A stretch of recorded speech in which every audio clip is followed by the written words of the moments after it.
So I'm just going to go through how I tag my plants and the best method I've found in terms of achieving this. Essentially, what I've done is I've got a database of plants and I've given them all a unique number. In my case, like you've got the white cedar, I've given it a number 173. So anytime I plant a white cedar, I want to make a tag that says 173.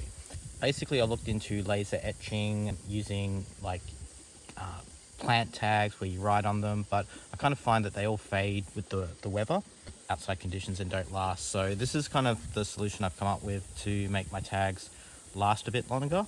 And essentially it comes to stamping on aluminium. And the way that I get aluminium is from a old can. So basically I cut this can up, and essentially once it's cut up in a flat piece, I cut it in half and then half again and half again until I basically get these squares.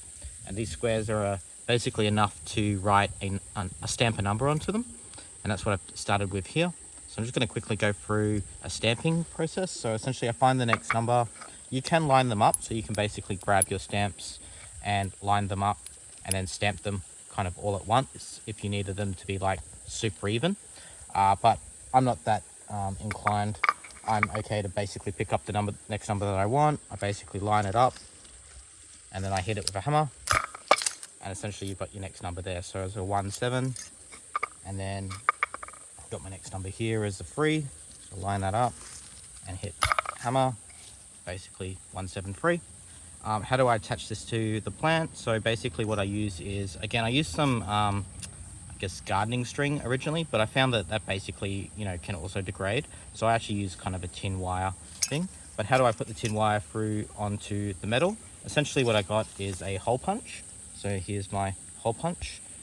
Basically hitting that with a hammer in the corner will create a hole. Essentially got a hole there, you can see it there. And essentially that's what I can attach to the plant. So I grab my metal,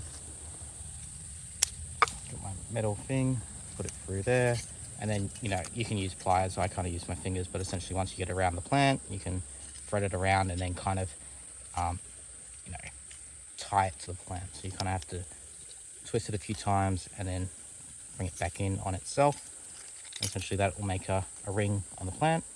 I do trim it up, so basically these sharp corners, I will, you know, go around with the scissors and kind of round them off until you basically get a tag that goes on the plant. Simple, but it will last. So basically in a year's time, I can go back to this plant and I can clearly identify it as a 173, and I can look it up and say, okay, 173 is a white cedar.